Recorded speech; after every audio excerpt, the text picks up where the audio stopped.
Pun bendera dalam nanggro ciik di pura angin peduda bintang bulan pusaka nanggro nesah ke bumo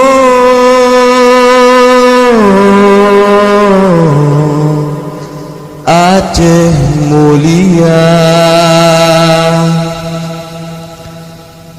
Ijamira megarih bine nanam kre garih bine bendera warna hitam dua krek garis berkrek ke putih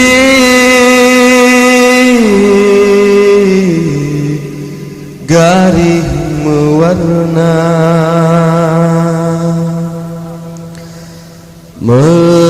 megarih hitam memakna hairakan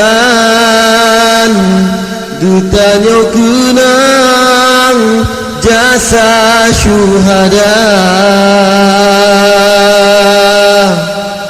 putih garing memakna tas suci gelitan perang sabi syahid nafahlan bintang bulan batu kamu uke Islam ku hukum dum aso bangsa mira bendera memakna lam nanggro darah melango pahlawan bangsa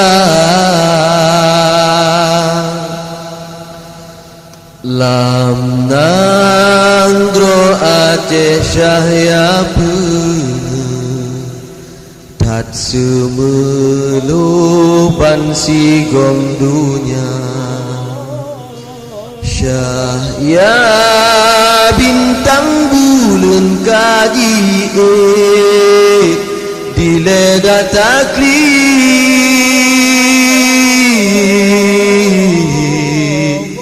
muwabah dia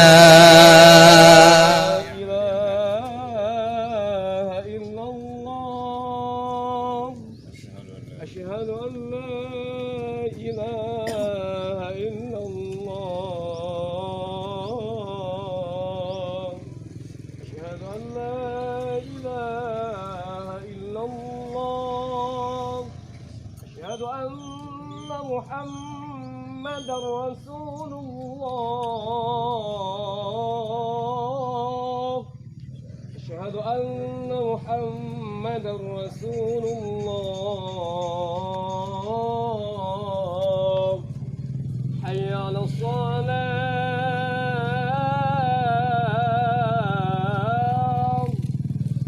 حي على الصلاة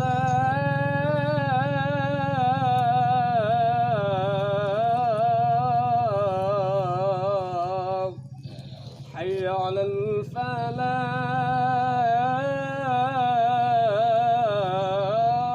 الفلاح حي على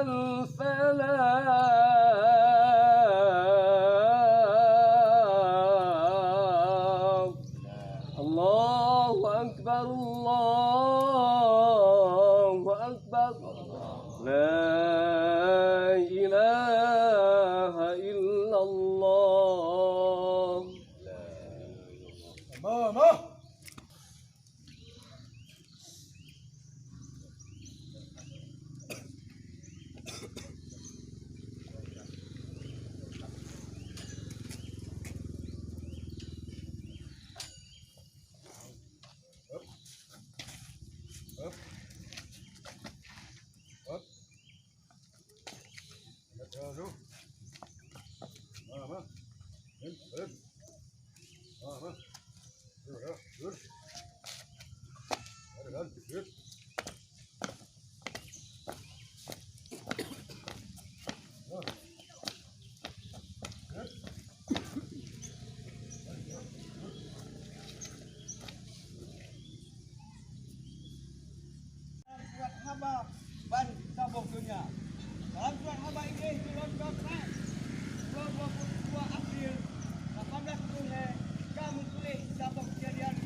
Panglima Chief Angkatan Perang Negara Aceh Merdeka dan Berdaulat. Menurut hukum internasional dan hukum Serikat Bangsa-Bangsa, maka wajib atas Belanda supaya dipulang hak Dailat Atu Nanggro Aceh nyo kan kamu bangsa Aceh, ke kamu bangsa Aceh. Belanda hana hak di bagi yakbi Dailat Atu Nanggro Aceh ke Jawa atau ke Indonesia. Menyo penjajahan Belanda hana betul dan salah, maka penjajahan Jawa yang terang-terang dipundang atau neduk penjajahan Belanda nyanti salah ti. Kamu Aceh hana menjak kita pakai dengan bangsa Jawa. Menyo awaknya hidup di Nanggro. Menyo awaknya hana jejak jajah kamu dan hidup jejak melagak lagi tuan di dalam rumah kamu. Mulai ulonyo kamu memekesut ke urang pau di rumah drom. Menyo kamu menyokan menan hudipnyo hana mengguna. Jika mempegang hukum dan aturan drone lagi dilakukan oleh kepentingan drone kan lagi kepentingan Jawa. Panu di mulia dan mudelat ati tanah pusaka endatu bro kamu. Kamu memekesut di burung jaro yang bermakna ke masyarakat dunia dan kamu preh pengakuan bangsa-bangsa yang mengadap. Kamu bicara musahabat ke Bandung bangsa dan ke Bandung negara atau dunia. Atunan bangsa Aceh Sumatera yang merdeka dan merdeka. Tengku Muhammad Hassan Ditiro Ketua Angkatan Aceh Sumatera Merdeka dan Wali Negara. Aceh Sumatera 4 Desember 1976. Assalamualaikum warahmatullahi wabarakatuh. لك الحمد كما ينبغي لجلال وجهك وعظيم سلطانك. اللهم صل وسلم على سيدنا ومولانا محمد في الاخرين. اللهم انا من سخطك والنار. اللهم انك عفو كريم حليم تحب. اللهم دعانا وفي مرضانا وارحم موتانا برحمتك البلاء والغلاء والوباء والفحشاء والموت والبغي والخليفه والشدائد وامنحنا ما ظهر منها وما بطن من بلدنا ظلمنا انفسنا وإن لم تغفر لنا وترحمنا لنكونن من الخاسرين. Kamu daripada penjajah ya Allah. Ya Allah, kebala kamu Aceh ya Allah. Para syuhada kebala ya Allah. Namun pahala kepada para syuhada yang kanu wa Allah. Ya Allah ya Rahman. Diri kamu ya Allah. Megah kemerdekaan Nanggro Aceh ya Allah. Diri sejahtera kamu mandu Nanggro Aceh ya Allah. Amin amin ya rabbal alamin. علينا يا ربي مولانا انك انت التواب الرحيم. وصلى الله على سيدنا محمد وعلى اله